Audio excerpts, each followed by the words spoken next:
I've booked us spa sessions today, a haircut after, all in preparation for tomorrow's party. Party?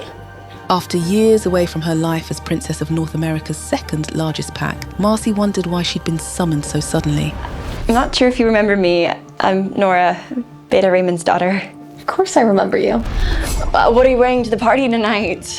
Marcy was confused. What were her parents hiding?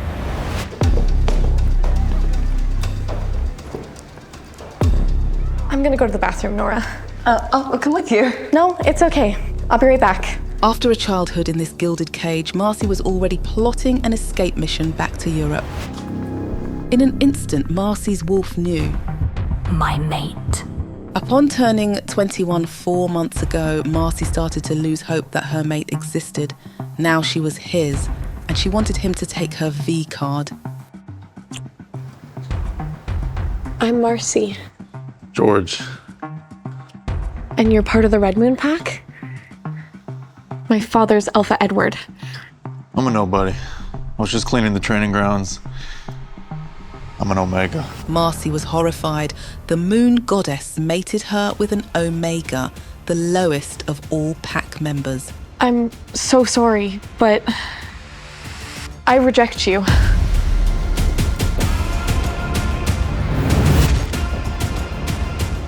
Alpha Damon of the Dark Howlers Pack will be visiting tomorrow.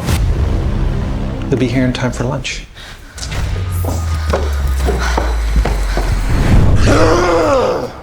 I'm not a puppet, Elder Parker! No desperate pride or damn prophecy will change that! As Alpha of the Dark Howlers, North America's largest wolf pack, Damon is under pressure to find a mate. Unfortunately, he doesn't want one. But Elder Parker has a plan up his sleeve that will secure him power. Alpha Damon, your status does not render you above taking a mate. The Princess of the Red Moon Pack would serve as the perfect alliance. Enraged, Alpha Damon deleted the email from Elder Parker. Give up already! Damon's vices were vast. Among the worst were his escapist tendencies. Like last night, when he ditched Elder Parker for an attractive she-wolf. Sex was never Damon's issue. It was connecting with women on a deeper level that struck him as dangerous.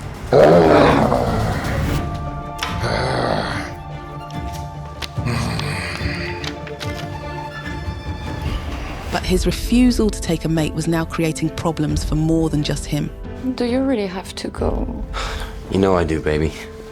Beta's work is never done. Caden was Beta of the pack, so his desires came second to Damon's needs. And what Damon needed today was a reality check. Be good for me while I'm gone. Yeah? Only if you make it up to me later. Oh, I plan to.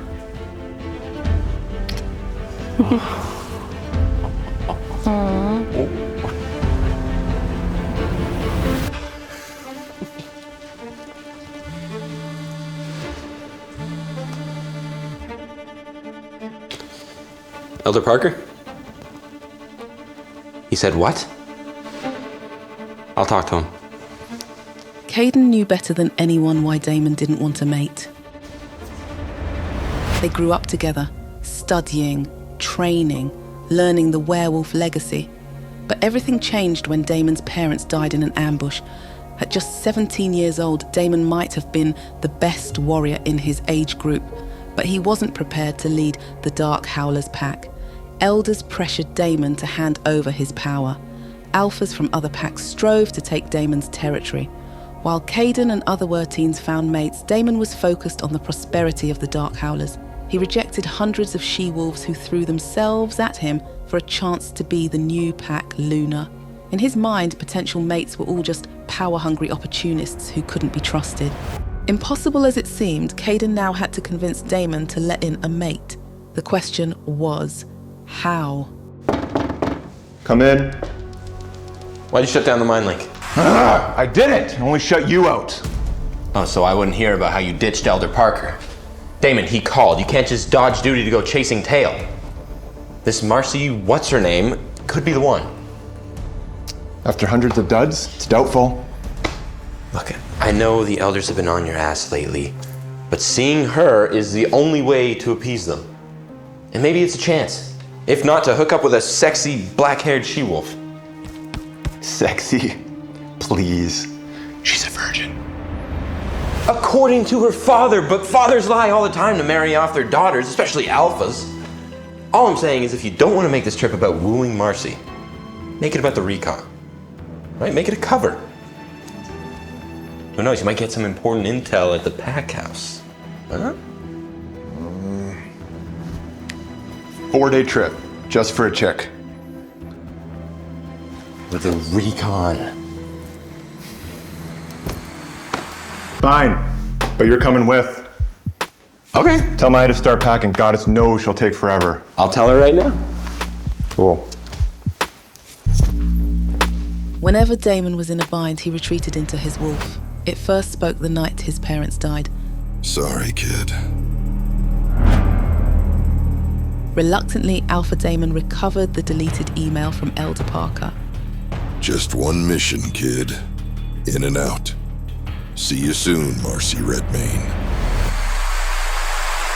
Will Marcy's family find out about George? Will she hit it off with Alpha Damon? Or are they both destined for a match made in hell? Early morning had arrived when Alpha Edward called Marcy into his study. Other than her father, Luna Layla, James, aka the brother, Beta Raymond, and Nora joined them. Based on this lineup, Marcy knew something important loomed. Panic swelled within her. Did they hear about her rejecting George? Marcy told herself to calm down. Being rejected brought great shame, so George probably didn't share that with anyone, and she kept her lips sealed. Or did someone see them kissing in the garden? Even if that happened, kissing didn't seem a big deal. Marcy already spun a story in her head about how it resulted from a dare or a bet. Sit, Marcy, Alpha Edward commanded. As she sat on the chair, he announced, Alpha Damon of the Dark Howlers Pack comes to visit us tomorrow. He will arrive in time for lunch. Marcy didn't understand why that required her presence, or why it sounded so official. It seemed just a guest, an alpha. He would join them for lunch and maybe dinner and spend the day with her father. The Dark Howlers Pack stands as the largest pack in North America, Luna Layla chimed in while looking at Marcy meaningfully. Marcy nodded in acknowledgement. She knew this. Marcy spent the last 10 years in Europe, but she remained aware of the major events among packs. Alpha Damon made quite a reputation for himself as a fierce warrior, undefeated among alphas.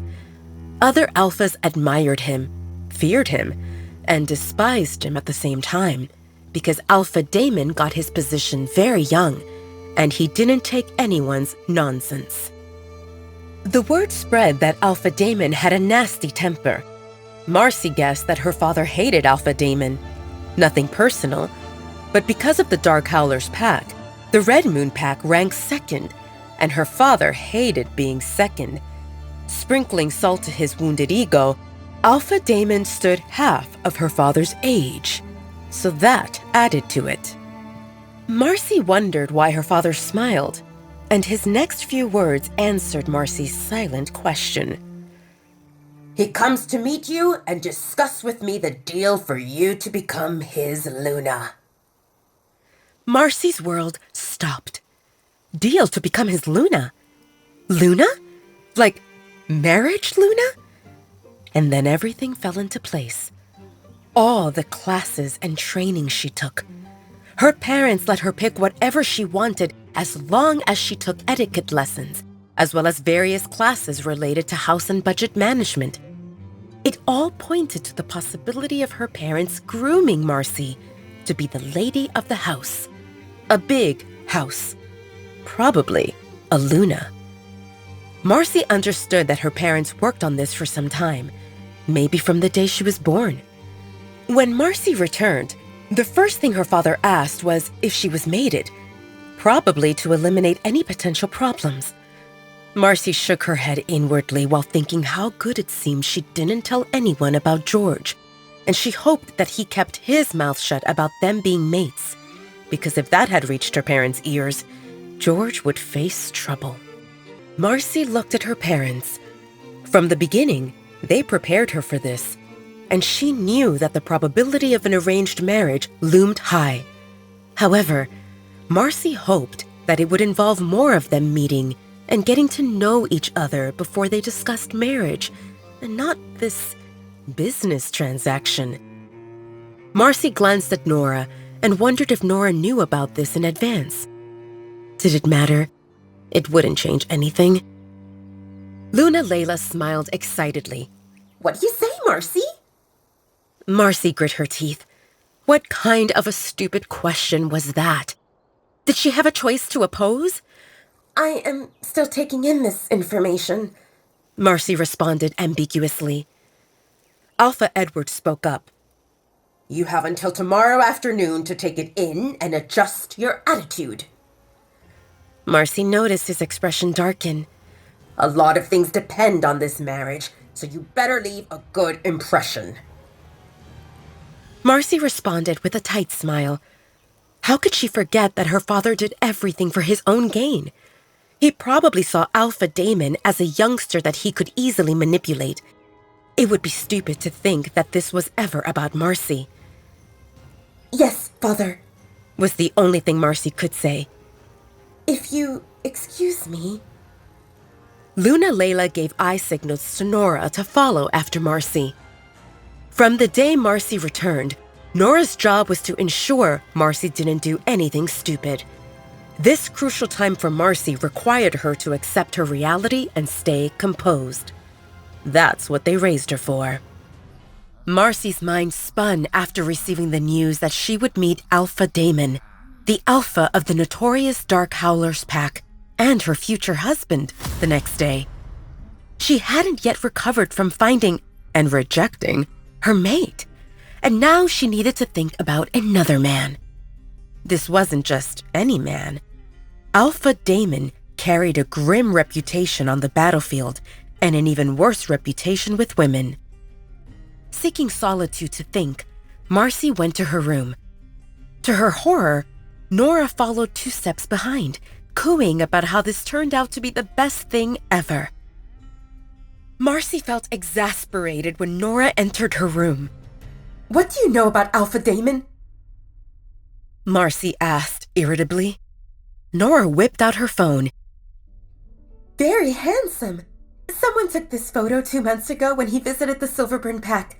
I have a friend there, so we exchanged hottie-related information, and Damon qualifies as a hottie. I can't believe he's coming here. Marcy looked at the photo Nora showed her.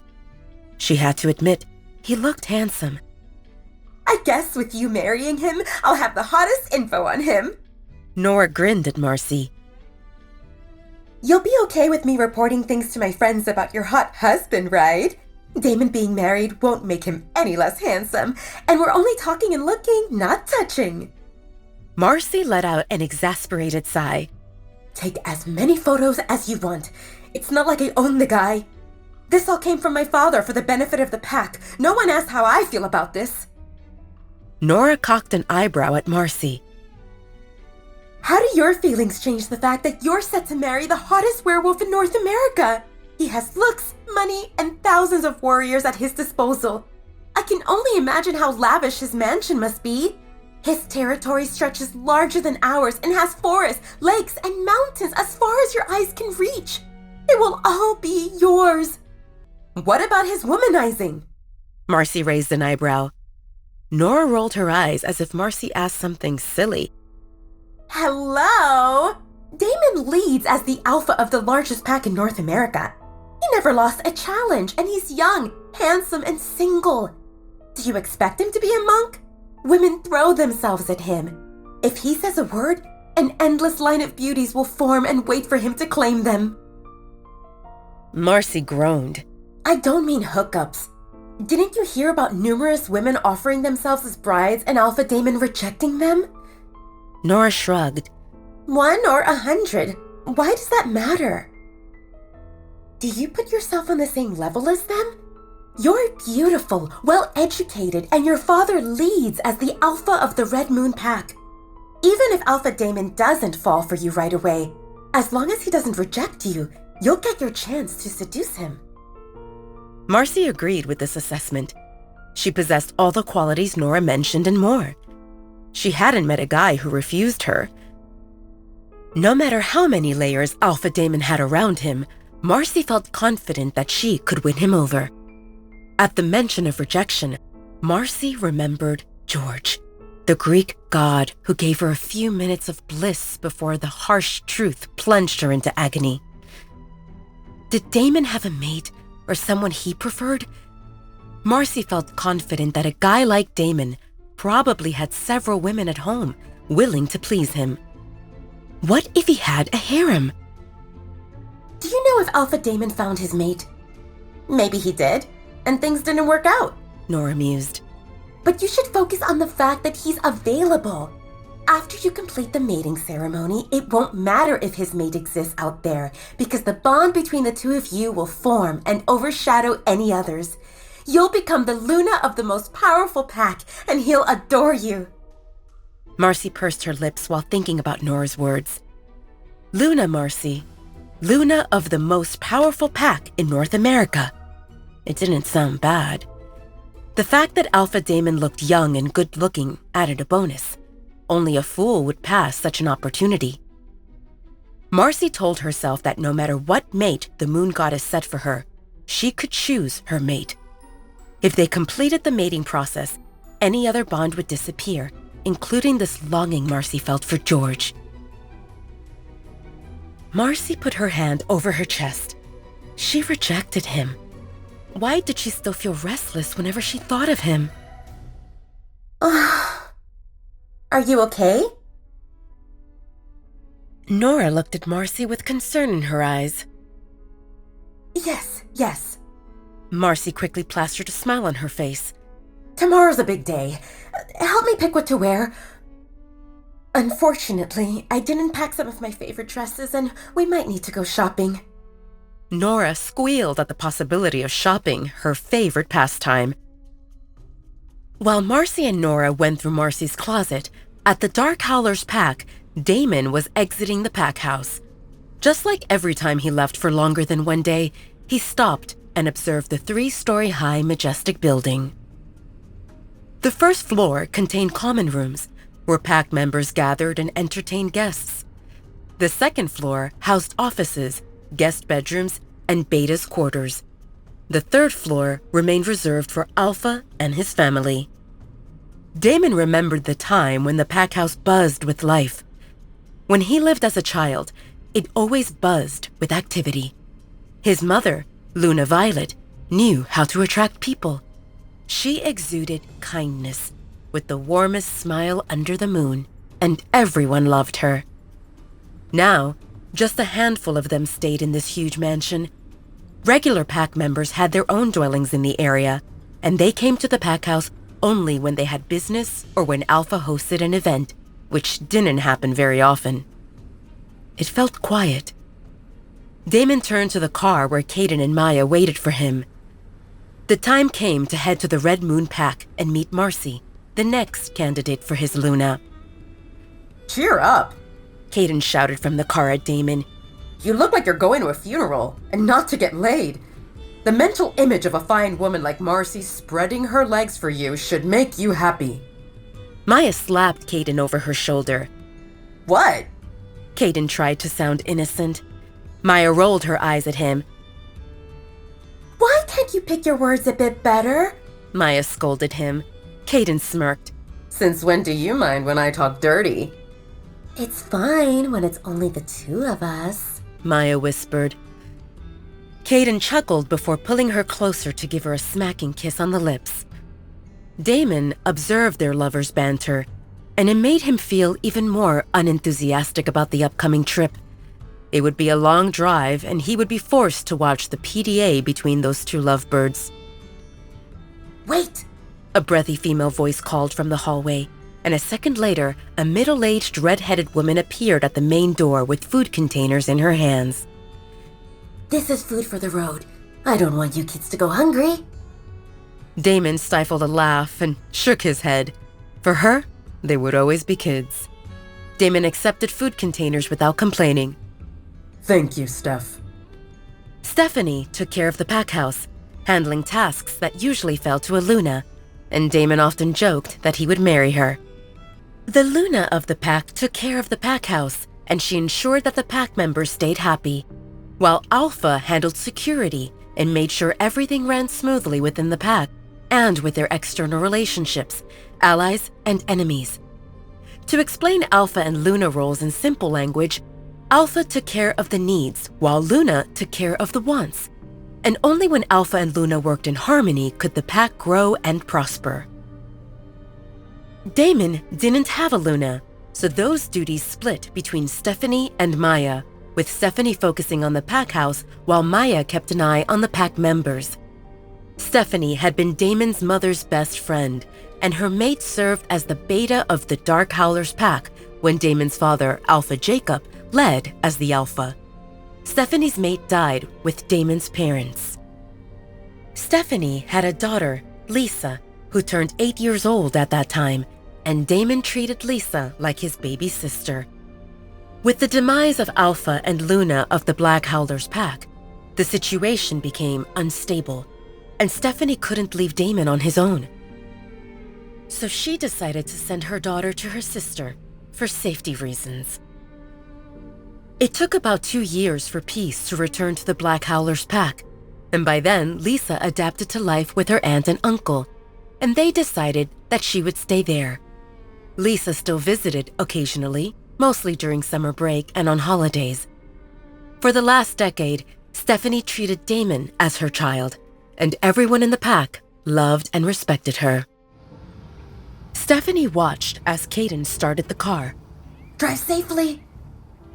The trio would save a lot of time if they went with a helicopter or a plane, but werewolves like to feel the ground beneath them and won't fly unless it's absolutely necessary. Be back in 3 days, Stephanie added meaningfully. Caden paused, thinking about his and Damon's schedule. There was nothing that would require their presence for at least 1 week. Any work that was pending could be done via phone, email, or video chat.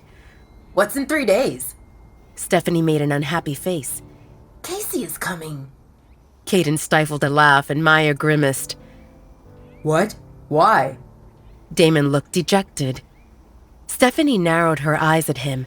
You should ask her and not me. Casey wanted to come today, but I told her that you will be out for a few days on business. And then she changed her tune to how she will go to New York for 3 days and come here after that. Make sure you are back by then. I don't want to entertain girls who think they are my Luna. Damon nodded obediently. I will keep you informed of our schedule. Before Stephanie could say anything more, Damon slipped in the backseat of the car and mind-linked Caden. Drive. Now! See you in a few days, Steph! Caden shouted through the open window as they drove away. Not a few! 3! Did you hear me? Stephanie shouted after them and shook her head helplessly. Kids. Back in the car, Caden turned to Damon teasingly. Man, you should tidy up your loose ends. Damon groaned in frustration. If not for Caden setting him up with that blasted date, Damon wouldn't even know who Casey was. Casey was one of the bride candidates. About 3 years ago, Damon went to meet her, and they met. Intimately. Damon didn't know it was her first time, not that it would make any difference. Damon deflowered many girls, she-wolves and humans alike. But after Casey, he made a rule to stay away from virgins. Casey was a spoiled young lady, the daughter of Alpha Richard, and Damon wondered if she had marbles instead of a brain. Damon had rejected her many times, but she refused to accept it. She walked around telling people that they were planning her Luna ceremony. He shook his head to himself. The woman was delusional. Since their one night together, Casey showed up at the Dark Howlers pack occasionally, demanding that Damon marry her because she gave him her first time. Damon would probably imprison her or maybe make her disappear if that wouldn't risk a war with the Steelbite pack. The Steelbite pack, on its own, was not a problem. It was one of the smaller packs in the Southeast. But Alpha Richard had many connections, even among the elders, and Damon didn't want to give them more reason to target him. To Damon, Casey was a temporary nuisance, and like many she-wolves who were throwing themselves at him, Damon could tune her out. Casey came about once a month, spent 2 to 3 days making a ruckus, and when she got tired, she left. As much as Damon could ignore Casey and block her attempts to crawl onto his lap or sneak into his bedroom at night, Stephanie felt like snapping Casey's neck whenever she heard Casey saying how she was the Luna. For Stephanie, there was only one Luna of the Dark Howlers pack, and she perished 10 years ago. How Stephanie saw it every time Casey shouted she was Luna and tried to act like one. Casey was tarnishing the image of Damon's mother, the late Luna Violet. Stephanie was aware that one day Damon would find his Luna, and Stephanie hoped that the girl would be at least half as good as her deceased best friend. Casey was not good enough to clean Luna Violet's shoes, which were sitting boxed up for the last decade, and taking Luna Violet's position was out of the question. Damon exhaled sharply, releasing his tension together with last thoughts about Casey. With any luck, she wouldn't come, and he wouldn't need to deal with all that drama. Women like Casey enforced Damon's conviction that having a woman in life only brought trouble. He already had so much to deal with: managing the pack, balancing relationships with other packs, alliances, deals, concealed enmity, and all those damned elders who tried to manipulate him.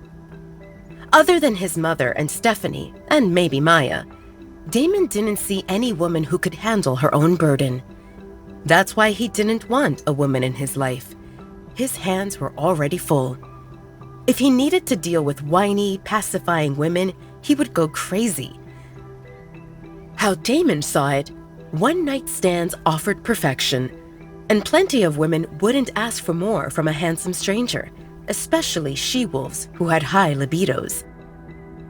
Whenever he had time, Damon went outside his pack borders, into areas where no one knew him. He found a woman, they had fun, and by morning he could go back to his duties without any strings attached. A clean break after an enjoyable night. Did that ask for too much?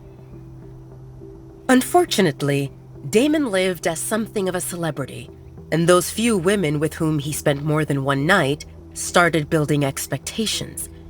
He didn't want to deal with their tantrums, so he bailed. Damon's handsome eyebrow arched when he saw the caller ID. Jade. Ah, another of his exes, aka bride candidates. But this one hadn't called him in more than a year, so he decided to see what she wanted. Yes? Hi, Alpha Damon.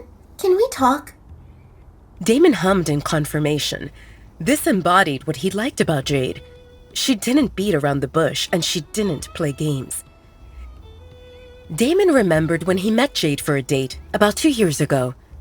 Jade told him that she worked in modeling, and she had no plans to abandon her career, but she didn't oppose one night of fun. We're already on a date. Why not enjoy it all the way? She winked at him, and Damon agreed. In the morning, there were no hugs, no kisses, and no empty promises. Jade just left, which earned her a big brownie point in Damon's books, and that explained why he didn't block her number.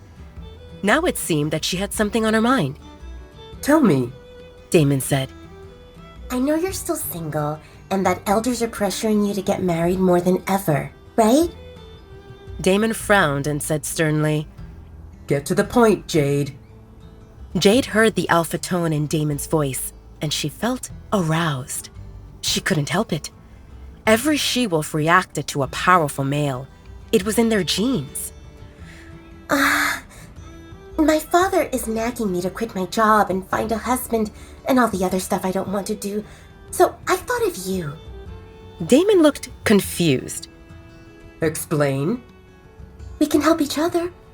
I'll stay at your place for a few days. We'll go out, take some photos, and make it look like we're in a serious relationship. That should pacify my father and the elders for some time. I can go back to my runway while you do whatever you do. When they start bugging us again, we'll repeat the process. What do you say? You wanna be my fake girlfriend? Damon chuckled to himself. Part of him thought that she presented a good idea. Fake? Real? Those are just labels, right? We already shagged each other's brains out, so other than marking, we went as far as possible. This is something that could benefit both of us. If you want, we can sign a contract. I'll appreciate it if you don't meddle in my career and don't touch my money. After a brief pause, Jade continued with urgency. I need to go. The show starts in 5 minutes and I'm the first model. Think about it and let me know. If you have any conditions, I'm open for negotiations. The call ended abruptly. Damon stared at his phone in surprise. Maya spoke with amusement in her voice. So, will Jade be your pretend girlfriend? I hope not. Caden sounded serious. Damon, remember once they get in, it's a headache to kick them out. What if she wants more than pretending? And before you say how Jade is cool, let me remind you that she's crafty and ambitious. If she weren't, she wouldn't be such a successful model despite her father's objections.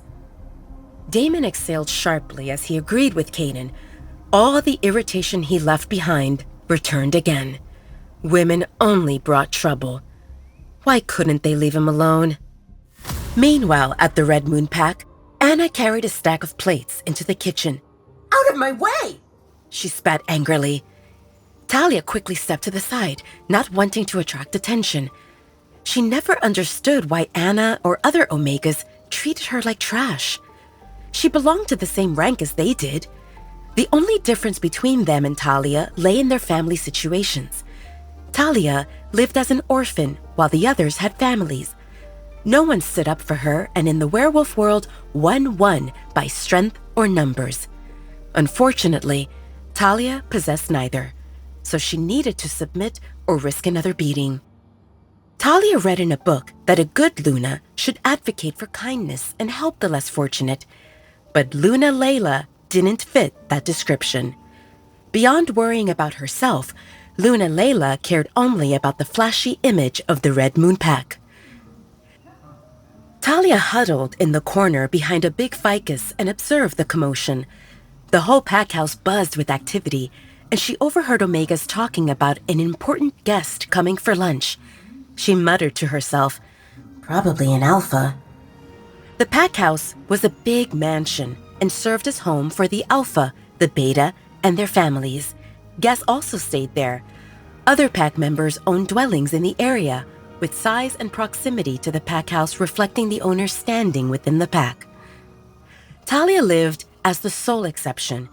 She was a nobody, residing in the pack house's attic. No one knew Talia existed as long as she completed her chores and stayed out of everyone's way.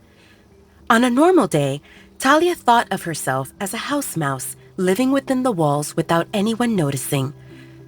Talia enjoyed when they hosted important guests because it meant plenty of food to go around, like during their party 2 days ago. That party amazed her. Talia listened to the music from the window she cracked open while munching on a full plate of various snacks she sneaked from the kitchen. The only bad thing occurred when the guest of honor, Princess Marcy, as other Omegas called her, bumped into Talia after she returned the empty plate. Luckily, Marcy didn't raise a fuss and even apologized. Talia felt confident that Marcy embodied a good person. When Talia cleaned Marcy's bathroom during one of Marcy's spa outings, she observed an array of beauty products she wouldn't even know how to use. Marcy's closet brimmed with fancy outfits, which confirmed to Talia that Marcy truly lived as a princess. Talia used the less-used passages to reach her room in the attic. The things inside looked old and dingy, but she kept it clean, and most of the time, no one bothered her.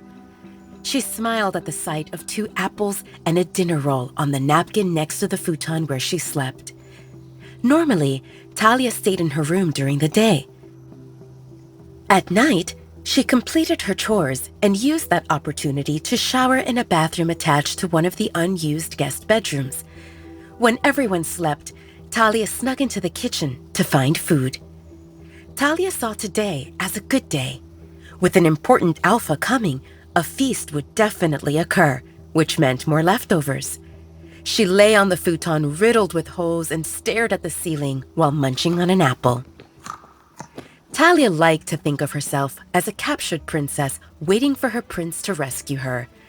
But she knew she lived as no princess, and no prince existed for her. The previous Alpha brought Talia to the Red Moon Pack when she was a toddler. She heard rumors that the Alpha embodied kindness and power, but unfortunately, soon after Talia's arrival, he died, and his son Edward inherited his position. Alpha Edward eagerly proved himself, and in the werewolf world, that meant demonstrating strength and strategy. His strategy focused on warriors and military power, neglecting everything else. Of course, Alpha Edward's perfect image mattered, so Luna Layla took charge of making the pack house look glamorous and organizing parties.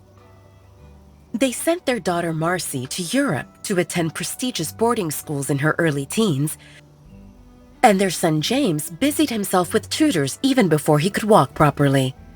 Between all that activity, Talia believed Alpha Edward and Luna Layla forgot about her existence. Talia turned 7 or 8 years old when Alpha Edward repurposed common rooms for additional training areas, and at that point, Talia lost her bedroom. Where should I go? Talia remembered asking while the people took the furniture out of her room. The woman paused. The attic isn't used? And there she ended up, in the attic. That happened more than a decade ago. Since then, Talia lived low-key, with Alpha and Luna not acknowledging her existence. They didn't ignore her on purpose. Talia simply embodied a quiet, inconspicuous girl with the talent for diminishing her presence. Talia came to the Red Moon Pack as a child and never went through the ceremony of joining the pack, so she lacked the mind link. That explained one of the reasons why Alpha Edward didn't know about her. But Omegas knew. They tended to bully Talia for the smallest mistakes, and over the years, Talia learned to keep to herself and avoid them effectively. She cleaned the bathrooms and emptied the trash in the pack house without anyone noticing. Talia shifted and groaned when a hard corner hit her lower back. She reached for the book that caused her pain. That would leave a bruise. Talia lived with the werewolves, but amounted to no more than a human. If not for her wolf speaking to her, Talia would have believed she truly lived as a human. Unfortunately, Talia heard her wolf for the last time about 4 years ago. You're too weak to shift. Talia's wolf spoke into her head. If you force it, it might kill you. Talia didn't feel her wolf since then and remained unsure if her wolf slept or if she vanished forever. Without her wolf, Talia lacked speed, strength, or enhanced senses, and her healing ability worked super slowly.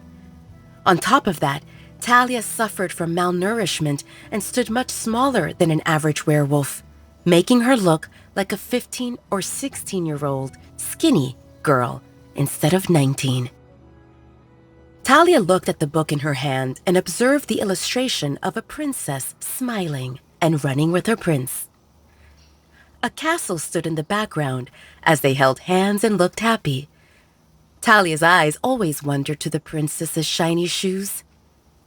The book told the story of Cinderella, a poor girl abused by her stepmother and stepsisters. She then met a fairy godmother who magicked a fancy dress and shiny shoes so Cinderella could go to the ball, meet her prince, and live happily ever after. What nonsense, Talia thought. The story contains rubbish. One's fortune can't depend on a pair of shoes. Talia still cracked a smile. This book reminded Talia of Olivia, the only member of the Red Moon Pack who treated her as a person. Olivia left the pack about 1 year ago, and Talia missed her dearly. Every night, Talia hugged that book to sleep, remembering Olivia. Olivia lived 2 years older than Talia, and her father, Dr. Scott, worked as the pack doctor. Olivia would sneakily come to the attic and help Talia tend to her cuts and bruises. Olivia didn't dare to help Talia openly when others bullied her, but Talia never blamed her for it. Olivia taught Talia a lot about plants. which ones helped with swelling, which reduced pain, and so on. When Olivia noticed that Talia read slowly, she gave Talia the book about Cinderella. Practice reading daily. This book will remind you that magic exists and dreams can come true.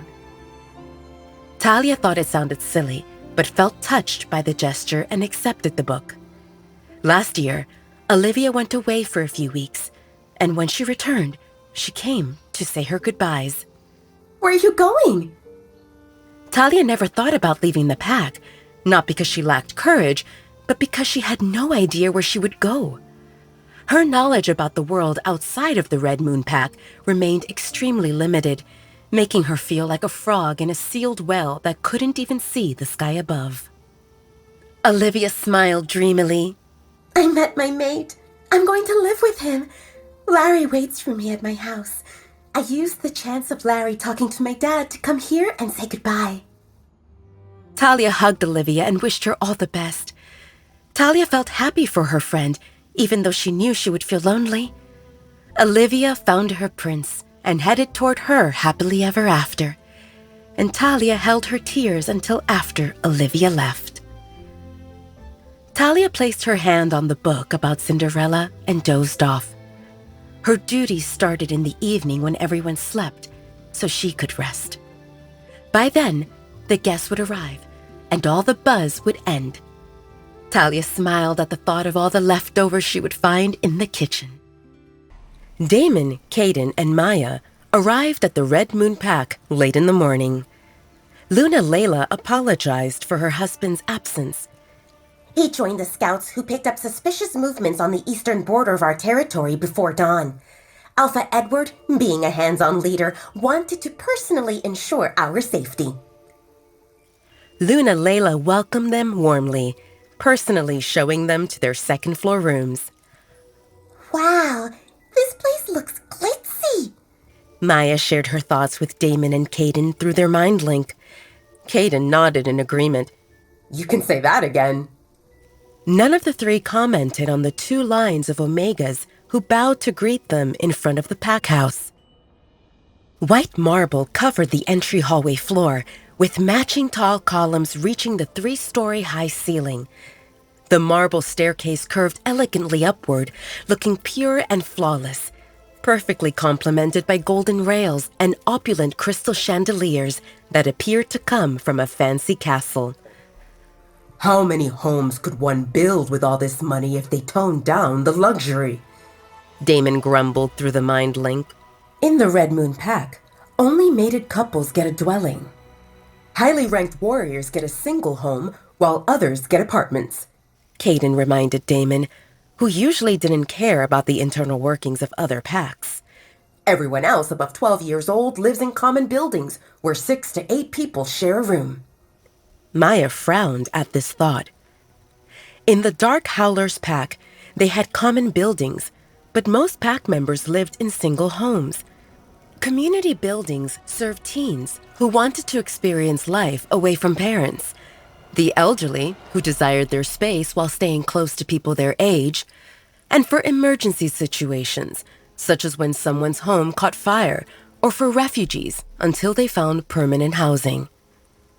Damon continued his father's practice of treating everyone with equal importance, regardless of their occupation or gender. Omegas received the same privileges as warriors and doctors. After all, each member played an important role in the pack and deserved dignity. Giving preference to someone compared to others created an atmosphere where members inclined to choose an occupation, disregarding their interests only because of the benefits it brought. It easily led to inequality and the creation of social classes. Jealousy, feelings of superiority, and other negativity could easily take root. The Red Moon Pack became known for its military prowess, but only because Alpha Edward appreciated warriors and gave them better living conditions, which caused most able males to become soldiers. Maya felt the oppressive atmosphere the moment she stepped out of the car.